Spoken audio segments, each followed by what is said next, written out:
Assalamualaikum. Ini pandangan aku lah. Kenapa Indonesia tak mudah untuk menjadi negara maju, negara perindustrian dan juga negara yang berimpak tinggi. Dia juga agak susah untuk rakyat-rakyatnya untuk jadi satu negara yang dia punya income pendapatan per kapita rakyatnya jadi tinggi, kan. Kita cuba tengok dalam segi inilah. Indonesia adalah negara yang banyak resources, sumber-sumber alam, kan, daripada bauxite, emas, minyak, gas, lagi rare earth, cobalt dan sebagainya. Cukup untuk menjadi apa yang kata menjadi anak dara pingitan, istilah dia, kan. Maknanya mana-mana negara yang nak menceburi bidang ini memang cukup suka. China contohnya, US contohnya, negara mana lagi, Eropah dan sebagainya. Tapi kenapakah bila Indonesia ada sumber-sumber macam ni, dia tidak boleh nak berjaya? Satu sebabnya ialah satu tahap pendidikan, cerita dia. Tahap pendidikan, berapa ramai rakyat Indonesia yang tahap berpendidikan tinggi. Boleh daripada jumlah penduduk dia dengan peratusan tu, aku rasa jauh, kata dia. Kan, berdasarkan apa yang aku pernah baca memang jauh, kata dia. Itu satu. Kedua ialah kebolehan mereka untuk berbahasa Inggeris. Di Indonesia, mereka banyak melaksanakan, mereka banyak membanggakan, memang aku setujulah, memang baguslah kita membudayakan bahasa Indonesia. Tapi itu juga menyebabkan pelabur-pelabur asing susah nak buka kilang. Sebab apa? Bila dia buka kilang, nak mengajar benda-benda teknologi dan sebagainya, susah, kata dia. Sebab kebanyakan teknologi-teknologi ni dalam bahasa Inggeris. Lepas itu, dan memerlukan penguasaan bahasa Inggeris yang lebih bagus, kata dia. Dan juga kalau yang daripada China, perlukan China lah, kata dia. Okey, itu kedua, kata dia. Ketiga ialah politik. Politik Indonesia adalah satu politik yang agak volatile. Dia mudah untuk trigger rusuhan, trigger mogok, trigger hartal dan sebagainya. Lepas itu dari segi politiknya tak sabar bila berlakunya pilihan raya, mereka masing-masing akan buat rusuhan lah, terlalu banyak jadi, cerita dia. Malah kalau mereka ni suka melawan, jadi kalau gaji terkurang ke apa ke sebagainya, mereka akan buat bantahan besar-besaran, demonstrasi besar-besaran.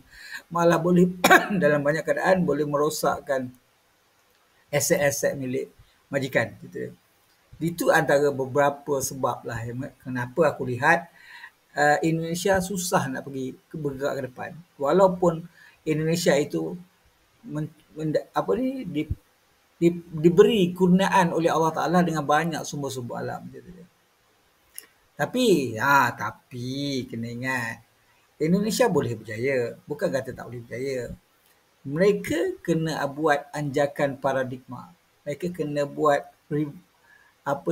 satu reformasi, kan, dari segi pendidikan, dari segi politik, dari segi whatever lah yang boleh tu. Lagi satu, the problem ialah jalinan infrastruktur, dari segi kereta api, dari segi pelabuhan, dari segi lebuh raya, kan. Kalau siapa yang pernah pergi di Indonesia, kau akan tahu jalan-jalan dia kuat steep. Lepas tu lekuk-lekuk dia kuat teruk jugalah, kan. Macam masa aku pergi dekat Padang dulu, memang macam itulah cerita dia. The way Pulau Sumatera dengan Pulau Jawa tu tidak ada jambatan, cerita dia.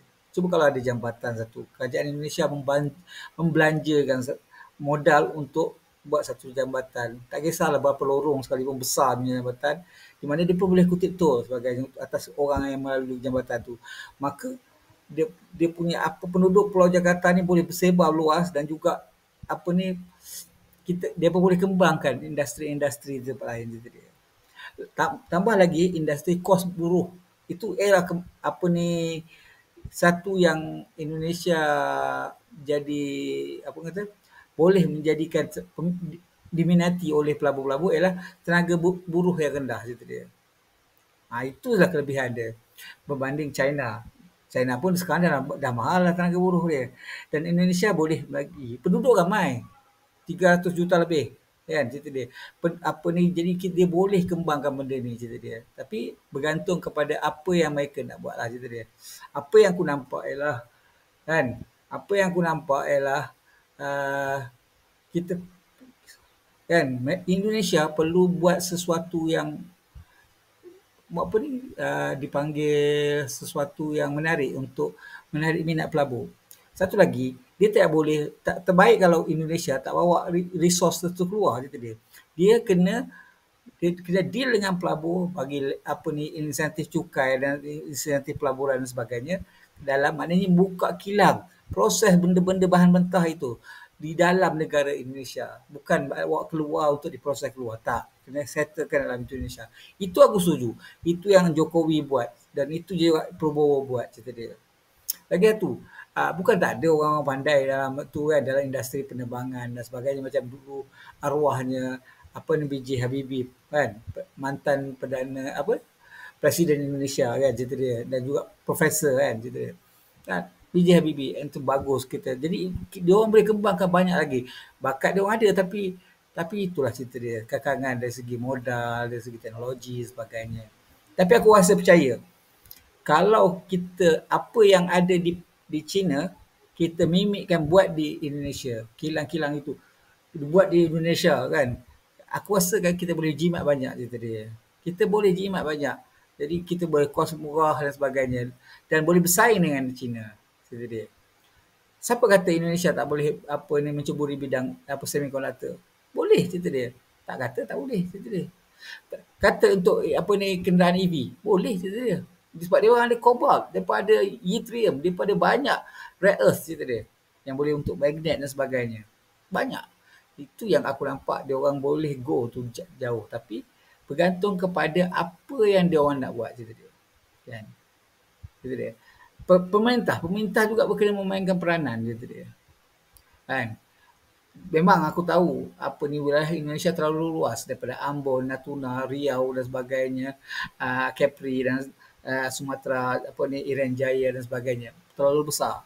Tapi tumpukan. Okey, contoh ya, aku cerita contoh.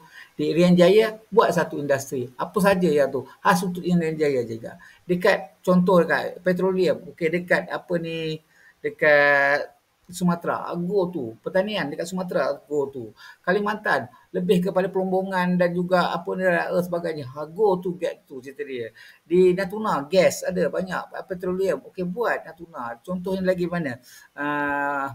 Di apa ni, ada apa nama, aku lupa nama tempat, banyak tempat lah macam Jogja lah sebagainya, di Nusa Tenggara contoh dia kan, dia ada banyak boleh. Sulawesi contoh dia, lebihkan kepada apa pertanian dan sebagainya. Sebab apa, sumber makanan adalah terhad dekat dunia ni. Kalau mereka boleh mengembeling dan juga boleh mengeksport keluar lagi bagus. Contohnya adalah uh, kedelai apa ni, soya je dia. Apa ni, jagung je dia. Lagi apa? Apa bahan-bahan pisang je dia. Tapi kita nak benda-benda tu, tapi yang kalau boleh janganlah hantar semua tu, tapi jadikan dia dalam bentuk yang diproses. Contoh dalam bentuk gula, contoh dalam bentuk sukros, contoh dalam makanan ternakan, contoh dia.